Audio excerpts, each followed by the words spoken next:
Hey y'all, Trevor on the trail here. I'm just coming down off the mountain. I think you can tell by my red face that it is cold and very windy up there. I was hoping to shoot the second video up on the top of Black Balsam, but it has to be like 50 mile an hour, 60 mile an hour wind gusts up there. So I'm down here sort of tucked away in the forest. But starting off episode 2 here, sort of a carry on from episode 1. This is still sort of the same hike that I was on from episode 1, but I'm going to be diving in a little bit more into some of the weather apps that I use to plan out hikes, everything from sunrise or just making sure that there's going to be some rain ahead of rainy days ahead of a waterfall hike to make sure the water flow is good. So yeah, I'll dive in here. I'll jump back into my home studio and meet you all there.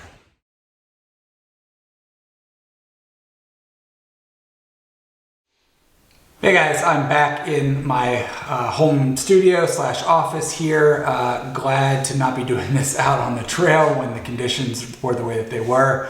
That guy looks pretty miserable. But yeah, I wanted to talk through some of the weather apps that I use on a fairly regular basis, at least when it comes to going out and shooting sunrises or sunsets, maybe even foggy conditions. These apps are some of the best that I've found. It's been sort of a trial and error process for me.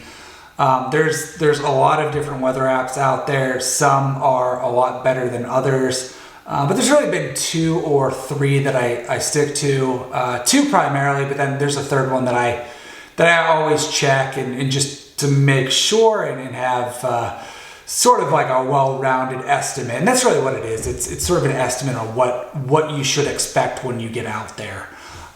So I when I first started photography, I didn't go through any of this effort, and it is sort of an extra step in the process, but it makes a huge difference. I've found over the course of the past couple of years that I've been using these apps that they seem to be 90 to 95% accurate in terms of the forecast that they have on there versus what I actually see when I'm out on the trail. So it's definitely worth checking out. I think one is free, the other one, the basic package is free, but if you want to upgrade to premium, which I have, and I'll tell you about sort of why I upgraded, it's like $2.99 or something like that. So it's not a huge investment, but it makes a huge difference if you're somebody that likes to go out there and shoot sunrise or sunset specifically. And again, if you're looking for maybe fog in the valley or something like that, these are great apps to check out and use on a regular basis. So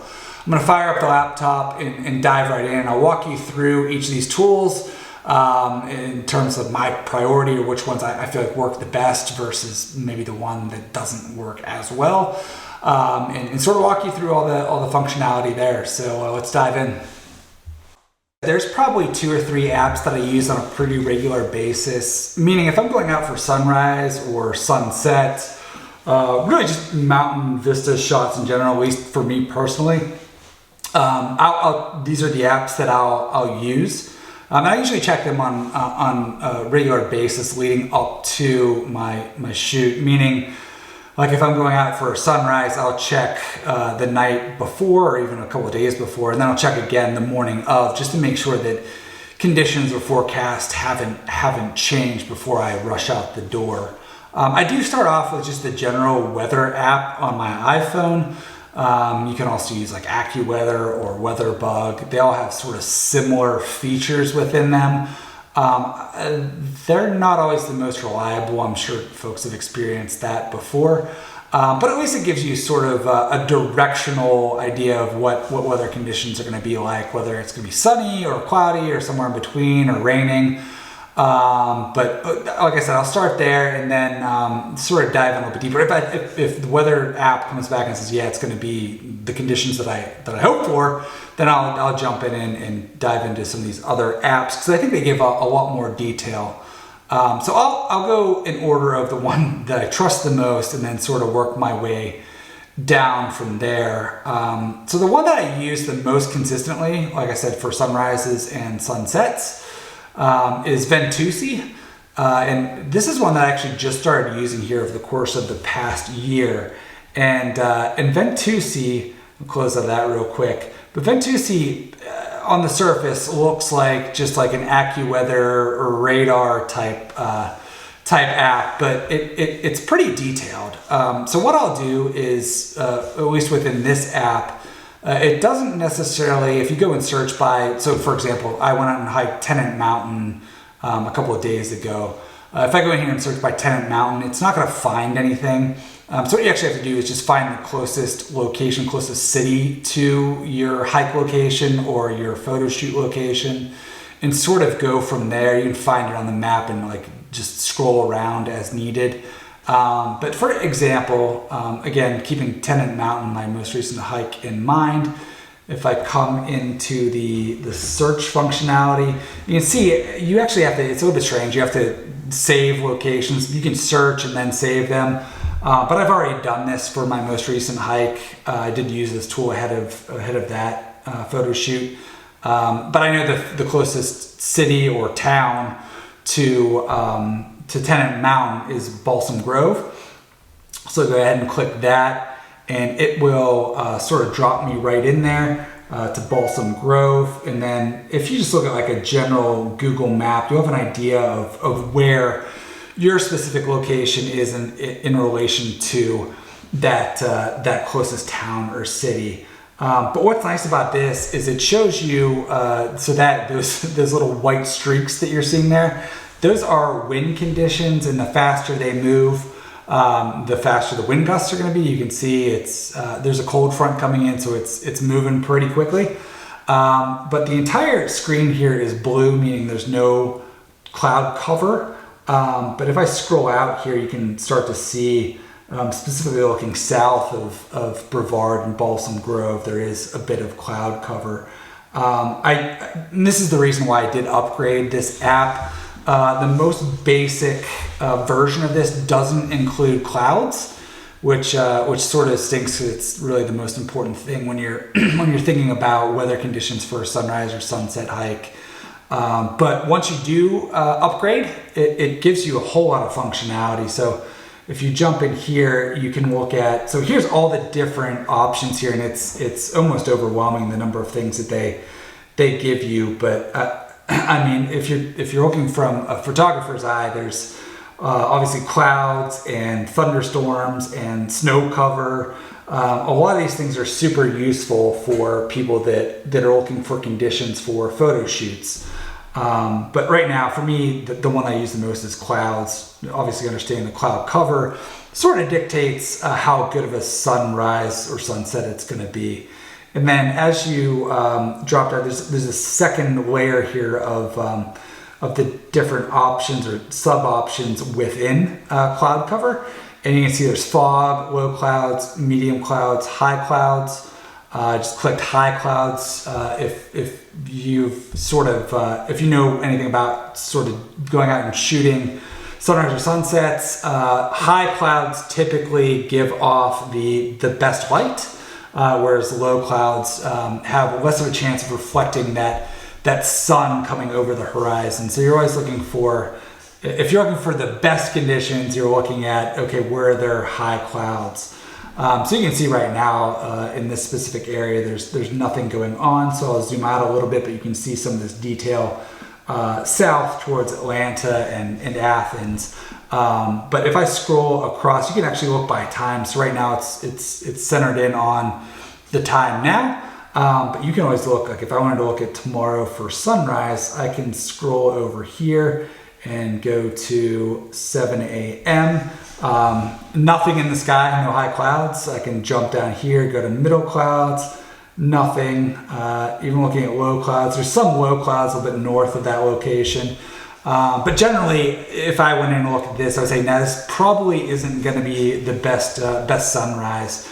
So I'd probably opt for another location or go do something different. But that's how I use Ventusi. Again, probably the one that I trust the most. It seems to be 95% accurate in terms of what it projects. So jumping out of that, Clear Outside is another good one. And Clear Outside, sort of similar functionality, but it quantifies, it puts some numbers to, okay, what's the cloud cover going to look like? I don't know why, but it always defaults to Devon, UK for me. Similar to Ventusi, I actually have to go in here and add in locations, so I have some of my favorites saved in here. But if I go to Balsam Grove once again, just looking again at that hike that I did earlier this week, it'll jump immediately to the current time. This is in 24-hour time, so you have to be able to do that conversion. But it does give you a nice view of total clouds, low clouds, medium clouds, high clouds, similar again to Ventusi. It's just not the map view, it is just a percentage. So if you look at those numbers, that's the percentage of cloud cover. So again, if I wanted to look at tomorrow morning, again, it shows here a little bit different, I guess. Maybe, I guess Ventusi was along the same lines for Balsam Grove, but zeros across the board, so no cloud cover whatsoever. And I do like to look at both of these apps together because it's a level of validation. If they both say the same thing, which they do here, you have a pretty good idea of what those conditions are really going to look like. So that's really what I look at this one for. I will say that I trust Clear Outside more when it comes to fog. So if you're somebody that likes to go out and shoot fog in the valley or just shoot like woodlands in the fog, check out Clear Outside, because this fog, you see it down here below in sort of the middle of the screen. That gives you a really good idea of what the percentage chance of fog is. So I always use that for those types of conditions.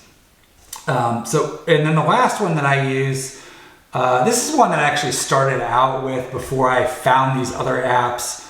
I don't, to be honest, trust this one as much as Ventusi or Clear Outside, but this is Alpenglow. And Alpenglow is an app that predicts the quality of sunrise or sunset for any given location. Right now it's already popped up to Balsam Grove. It says that it has, what I found with this app is 90% of the time it's going to say that it's going to be a poor sunrise or sunset, so it's not that useful from that regard. But when it says it's going to be fair, good, or very good, the chances that it's going to be a spectacular sunrise or sunset are pretty good. So I usually use this as sort of my third option. But if I go through Ventusi and then through Clear Outside, and both those look really good for the conditions that I'm looking for, and then I come here and it sort of triple checks that box, I know that my chances of catching a good sunrise or sunset are much better than if I didn't look at any of these apps in general. But so yeah, those are the three apps that I use on a regular basis, and like I said, it makes a world of difference just going through and checking out those apps. It's really quick just to jump and check them out before you hit the road and spend time out hiking or driving or whatever to your location. Just check those out. Like I said, they're pretty accurate. I've tried a bunch of different apps, and these are the ones that seem to work the best for me. So if you guys have used any of these apps or any other apps that you want to recommend, feel free to shoot those down in the comments. Otherwise, appreciate you guys again for checking out my channel. Subscribe and like if you're enjoying the content, and any recommendations on things you'd like to see are much appreciated. Thanks, guys.